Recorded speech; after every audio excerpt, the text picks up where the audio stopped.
સોનલ શાહ, બાળકોના વિભાગમાં પ્રોફેસર તરીકે ફરજ બજાવું છું. આ થોડાક દિવસો પહેલાં અમારે ત્યાં 2 બાળકો સસ્પેક્ટેડ ચાંદીપુરા વાયરસના રોગથી પીડાતા હોય એવા લક્ષણો સાથે દાખલ થયેલ છે.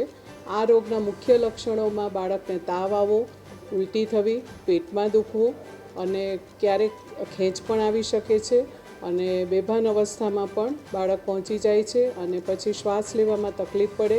એના લીધે ઘણી વખત બાળક ખૂબ સિરિયસ થઈ જાય છે અને 48થી 72 કલાકની અંદર મૃત્યુ પણ પામી શકે છે.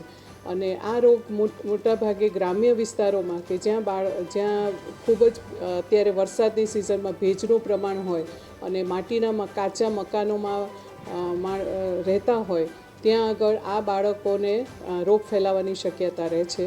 આ રોગ એક સેન્ડફ્લાય નામની માખી છે કે જેના દ્વારા એ ફેલાય છે અને સેન્ડફ્લાયવાળી માખી જે છે એ ગ્રામ્ય વિસ્તારોમાં માટીના મકાનોમાં જે તિરાડો હોય છે એમાં ત્યાં ભરાઈને રહેતી હોય છે અને આજુબાજુ ગાય ભેંસને વગેરે પ્રાણીઓ હોય ત્યાં પણ એનો ઉપદ્રવ વધારે જોવા મળે છે. એટલે ગ્રામ્ય વિસ્તારોમાં 9 વર્ષથી 14 વર્ષના બાળકો 9 માસથી 14 વર્ષના બાળકોમાં આ રોગનું પ્રમાણ વધારે જોવા મળે છે. અને આ રોગને મુખ્યત્વે અટકાવવા માટે આપણે જંતુનાશક દવાનો ગંદકી ઓછી કરી અને જંતુનાશક દવાનો છંટકાવ કરવો જોઈએ, જેથી કરીને જે સેન્ડફ્લાય નામની માખી છે એનો ઉપદ્રવ થતો આપણે અટકાવી શકીએ છીએ. અને બીજી એક વસ્તુ આપણે કરી શકીએ કે બાળકોને પૂરા માથાથી પગ સુધીના ઢંકાય, માત્ર મોં ખુલ્લું રહે એવા કપડાં પણ આપણે પહેરાવી શકીએ કે જેથી કરીને એ સેન્ડફ્લાય નામની માખી કરડે નહીં અને એના લીધે જો આ જે રોગ છે તે ફેલાતો આપણે અટકાવી શકીએ છીએ. નામનો એક વાયરલ ઇન્ફેક્શન નામનો એક વાયરસ રાજ્યમાં ફેલાવાની શક્યતા ઊભી થઈ છે. જામનગરમાં અત્યારે એના 2 કેસો એડમિટ હોસ્પિટલમાં થયા છે.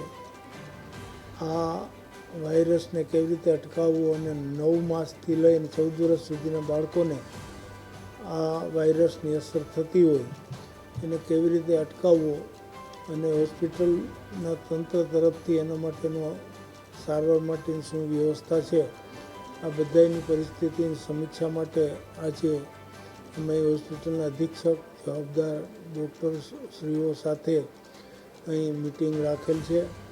મને મળેલ માહિતી મુજબ 9 માસથી લઈ અને 14 વર્ષ સુધીના બાળકને આ રોગના વાયરસ અસર કરે છે, જેમાં બાળકને તાવ આવે, ઉલટી થાય, આંચકી આવે અને શ્વાસ લેવામાં તકલીફ થાય એવી પરિસ્થિતિ ઊભી થાય છે. અત્યારે શંકાસ્પદ રીતે 2 બાળકોને આ રોગની સારવાર માટે દાખલ કર્યા છે, જેઓ વેન્ટિલેટર ઉપર છે.